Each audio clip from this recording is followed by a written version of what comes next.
तो इस वीडियो में हम ये जानेंगे कैसे दो एरे के एलिमेंट आपस में इक्वल है कि नहीं है बाय यूजिंग इनबिल्ट मेथड। जैसे कि आप यहाँ पर देख रहे हैं, मैंने दो एरे को क्रिएट किया है, int array of 1 and int array of b. Integer type का हमारा एरे है। ये दोनों एरे हमारा जो एलिमेंट है वो इक्वल है। ये हमें जावा प्रोग्रामिंग से चेक करना है कि एलिमेंट इक्वल है कि नहीं है। हम मैनुअली देख के तो बता सकते हैं इक्वल है, बट हमें इसे जावा प्रोग्रामिंग की हेल्प जाना है। और यहाँ पर जो मेथड यूज करेंगे वो इनबिल्ट मेथड का यूज करके ये बात जानेंगे। अब बेसिकली इनबिल्ट मेथड का मतलब क्या है कि जो जावा हमें खुद जो मेथड देता है वो होता है इनबिल्ट मेथड। और जो हमारा नेक्स्ट वीडियो होगा वो बाय यूजिंग हम विदाउट यूजिंग इनबिल्ट मेथड करेंगे। ओके, तो इस प्रोग्राम में देखिए हमारा दोनों है ये। अब हम इसको चेक करना चाहते हैं कि दोनों आपस में इक्वल है कि नहीं है, तो कैसे करेंगे। तो सिंपली यहाँ पर मैं इफ़ कंडीशन देता हूँ और इस पर यहाँ से मैं इसका वेरिएबल नाम दे देता हूँ बी सबसे पहले। ओके, और यहाँ देता हूँ ए इक्वल बी। अगर ये आपस में इक्वल है तो यहाँ पर मैसेज क्या जाना चाहिए, हम ये देना चाहते हैं। ओके, मैं सिंपली देता हूँ system dot out dot print l n, और यहाँ पर मैसेज हमारा रहेगा एरेज आर इक्वल्स। ओके, उसे कॉलन करता हूँ। अगर ये इक्वल नहीं है तो फिर क्या आना चाहिए, तो इसके लिए हम एल्स पार्ट को यूज करेंगे यहाँ पे सिंपली, और यहाँ पे एल्स पार्ट में आएंगे और लिखेंगे एरेज आर नॉट इक्वल।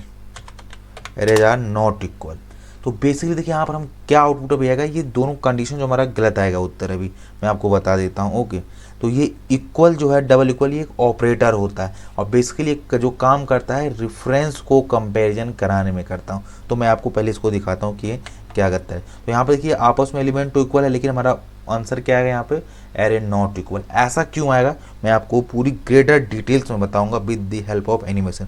तो सबसे पहले इस प्रोग्राम को मैं सेव करता हूँ एंड इसके बाद मैं इसको सबसे पहले कंपाइल करता हूँ। ओके, तो यहाँ से मैं इसे कंपाइल करता हूँ। कंपाइल करने के बाद इसे मैं सिंपली रन करता हूँ और यहाँ पर देखिए एरे आर नॉट इक्वल्स आ गया। तो ऐसा क्यों आया तो मैं इसके बारे में बताता हूँ। सबसे पहले देखिए दोनों एलिमेंट तो आपस में इक्वल थे, तो हमारा आंसर क्या आना चाहिए, एरे इक्वल्स आना चाहिए। बट यहाँ पर हम ऑपरेशन परफॉर्म क्या रहे, इफ़, और इसके अंदर कंडीशन है ए इक्वल बी। तो बेसिकली जो ये इक्वल डबल इक्वल है ना, ये एक ऑपरेटर होता है, कंपैरिजन ऑपरेटर। और ये कंपैरिजन किस बेसिस पे कराता है, रेफरेंस वेरिएबल के बेसिस पे कंपैरिजन करवाता है। तो यहाँ पर इसकी दोनों की रेफरेंस जो वेरिएबल वो आपस में इक्वल नहीं होते, डिफरेंट होते हैं। ये कैसे होते हैं हम आपको एनिमेशन की हेल्प से समझते हैं कि इन दोनों में जो, अगर आप यहाँ पे एक प्रिंट करेगा तो वैल्यू कुछ और आएगा और बी को प्रिंट करेगा तो वैल्यू कुछ और आएगा। इसलिए दो आपस में इक्वल नहीं है, तो इसलिए कंडीशन जो आ रहा है कंट्रोल वो एल्स पार्ट में जा रहा है। ओके, तो हम ये काम कैसे करेंगे तो इसको बारे में पहले बात जानेंगे। तो पहले इन दोनों में वैल्यू क्या स्टोर है ये हम एक एनिमेशन की हेल्प से जानने की कोशिश करते हैं। ओके, तो चलिए चलते हैं एनिमेशन पे।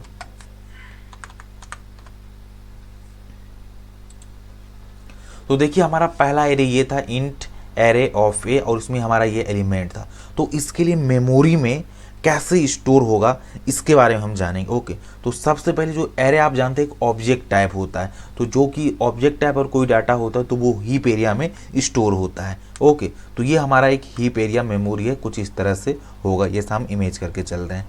ओके, और इसके लिए एक ऑब्जेक्ट है तो ये ऑब्जेक्ट टाइप क्रिएट होगा, और इसके लिए जो मेमोरी क्रिएट होगा कुछ इस तरह से ये होगा। और जो इसकी आईडी होगी, मैंने सपोज मान लिया यहाँ पे 4000 होगी, इस तरह से कुछ मेमोरी हीप एरिया में क्रिएट हो जाए इसके लिए। और जो इसकी ये रेफरेंस वेरिएबल होती है वो स्टैक एरिया में जाकर स्टोर होती हैं, कुछ इस तरह से स्टैक एरिया मेमोरी हो गया। और जो ये रेफरेंस होती है ये होती है रेफरेंस वेरिएबल। और ये रेफरेंस वेरिएबल बेसिकली होल्ड क्या करता है, जो ये 4000 है वैल्यू, इसको होल्ड करता है। जैसे देखिए 4000 वैल्यू है ना, ये आकर इसमें स्टोर हो जाएगा, ना कि ये डाटा इसमें आकर स्टोर होता है। ओके, तो इसी तरह से हमारा ये जो डाटा इस तरह से हमने int array of equal to जो हमने डाटा लिखा है कुछ इस तरह से मेमोरी में जाकर क्रिएट होता है इस ब्लॉक में, और इसकी इंडेक्सिंग 0 1 2 3 4 5 ऐसे कुछ हो जाता है। ओके, अब इसी तरह से हमारा ये दूसरा एरे है एरे ऑफ वी। अब इसको हमने कुछ डाटा दिया, अब इसके लिए मेमोरी में कैसे करें, तो एरे होता है ऑब्जेक्ट टाइप। अगर ऑब्जेक्ट है तो इसकी जो डाटा क्रिएट कहाँ होगी, हीप एरिया में होगी। तो कुछ इस तरह से इसके लिए मेमोरी एलोकेट जेवीएम करेगा और डाटा को कुछ इस ऑर्डर में जाकर स्टोर कर देगा। और इसकी रेफरेंस आईडी हमने सपोज किया यहाँ पर 5000 दे दिया है।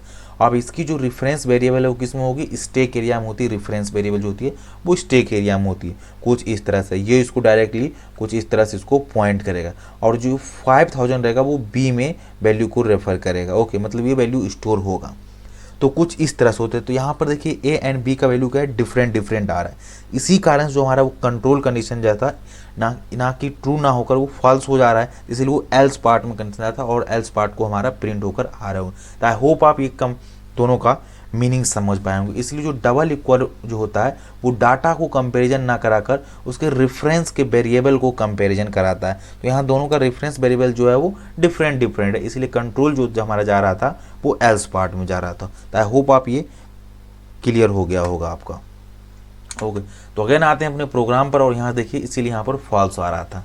ओके, तो ये डबल इक्वल होता है रेफरेंस को कंपैरिजन करवाता है ना कि डाटा को। आई होप आप ये समझ गए होंगे। तो इन दोनों का रेफरेंस वेरिएबल अलग अलग था। तो मैं सबसे पहले आपको इनके में रेफरेंस वेरिएबल को प्रिंट करा कर दिखाता हूँ इन दोनों का रेफरेंस वेरिएबल क्या है। ओके, देन आगे मैं प्रोग्रामिंग इसके बारे में अचीव करूँगा। तो पहले मैं इसके सिंपली यहाँ से क्या करता हूँ, मैं इसे कमेंट करता हूँ इस पूरे लाइन को, इतने लाइन को, और यहाँ से मैं reference variable of A print कराता हूँ और बी प्रिंट करा आपको दिखाता हूँ कि इन दोनों का वैल्यू यहाँ पर क्या होगा। ओके, तो सबसे पहले मैं यहाँ पर लिखता हूँ system dot out dot print ln और दे देता हूँ सिंपली इसमें ए। ओके, और इसी को कॉपी में करके सिंपली बी को दे देता हूँ control C and control V और यहाँ से बी को प्रिंट कर। तो अगर यहाँ से हम ए बी को प्रिंट कराएंगे ना तो जो इस डाटा की जो रेफरेंस वेरिएबल होगा वो प्रिंट होगा। अब यहाँ देखिए डाटा टाइप क्या है, इंटीजर है और ये एरे है। ओके, तो उसको मैं कंट्रोल एस करता हूँ, सेव, और देन अगेन आता हूँ यहाँ से सबसे पहले इसे कंपाइल करता हूँ।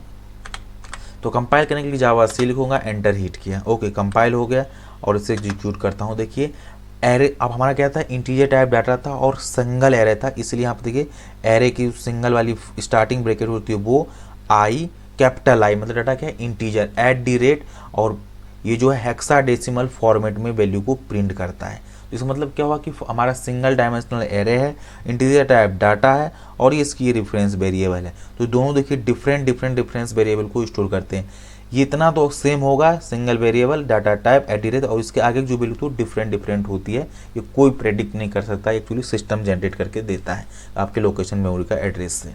तो इसलिए डिफरेंट डिफरेंट होने के कारण से हमारा जो कंट्रोल था वो एल्स पार्ट में जा रहा था। ओके, तो इसके बारे में हम पूरी ग्रेटर डिटेल्स में करेंगे सेपरेट वीडियो में इसके बारे में बात में। ओके, तो अब हमारा टास्क क्या था कि हम ये चेक करना है कि हमारा जो डाटा टाइप है वो दोनों इक्वल है, तो कैसे चेक करेंगे इस पे अब हम बात करते हैं। ओके, ये आपको हम एक्स्ट्रा नॉलेज देना चाहते थे कि ऐसा कुछ होता है। तो अब इसके लिए हम क्या करेंगे, एरे हमारे पास जो है एक फैसिलिटी देता है एरे इक्वल्स मेथड को, तो इसलिए सिंपली यहाँ पर हम आएंगे और लिखेंगे एरेज डॉट इक्वल्स और इसमें हम दोनों ये रेफरेंस वेरिएबल को पास कर देंगे ए कॉमा बी। और जब यहाँ पर हम ये मेथड को यूज करें तो जाहिर सी बात है मुझे एक्सप्लिसिटली इसे इंपोर्ट भी करना पड़ेगा। तो मैं सिंपली यहाँ से इसे इंपोर्ट करता हूँ, import Java dot यूटिल dot arrays करके। ओके, और इसे सेमीकोलन देता हूँ यहाँ पर। तो हमारा ये पैकेज इंपोर्ट हो गया और जो एरेज डॉट इक्वल्स है इन दोनों को सेपरेटली एलिमेंट को चेक करेगा आपस में इक्वल है कि नहीं। अगर इक्वल होगा तो कंट्रोल इसमें आएगा और इसको प्रिंट कर देगा, नहीं होगा तो यहाँ पर आएगा। तो मैनुअली हम देख रहे डाटा इक्वल है सभी डाटा, तो सिंपली ये प्रिंट हो जाएगा यहाँ से। ओके, तो मैं सबसे पहले इसे कंपाइल करता हूँ। कंपाइल हो गया हमारा ये। तो एरर क्या रहा है, इक्वल्स डॉट एरे, और इक्वल का यहाँ पर है स्पेलिंग गलत लिखा जिस कारण हमारा ये एरर आ रहा है। ओके, तो हमारा जो इक्वल का होगा स्पेलिंग यहाँ पर ये होगा जिस कारण से हमारा ये एरर आ रहा था। आई होप आप ये समझ पाए होंगे। तो अगेन मैं यहाँ से मिस्टेक नहीं होना चाहिए क्योंकि जावा जो है केस सेंसिटिव लैंग्वेज है कि आप जैसे भी थोड़ा भी लेटर अपर को लोअर केस का भी अगर मिस्टेक करें तो सिंपली जावा जो है एरर इंपोर्ट कर देगा, जनरेट कर देगा। अगेन मैं यहाँ से आता हूँ, इसे कंपाइल करता हूँ, कंपाइल किया और यहाँ से इसे सबसे पहले मैं एग्जीक्यूट करता हूँ। ओके, देखिए एरे आर इक्वल आ गया, इट मीन्स हमारा जो एरे की एलिमेंट्स है वो आपस में इक्वल है। तो इस तरह से हम दो एरे के आपस में कंपेरिजन करते हैं उसके एलिमेंट इक्वल है कि नहीं, इस तरह से हम फाइंड आउट कर सकते हैं। और इसके हम नेक्स्ट प्रोग्राम में जानेंगे कि without using this inbuilt method how we can check it both arrays element are equal और नॉट इक्वल। तो हम नेक्स्ट वीडियो में ये जानेंगे। यहाँ पर हमने ये इनबिल्ट मेथड को यूज किया और नेक्स्ट वीडियो हम विदाउट इनबिल्ट मेथड यूज किए हम ये चीज़ चेक करेंगे। आई होप आपको वीडियो समझ आया होगा, काफ़ी नॉलेजफुल होगा आपके लिए।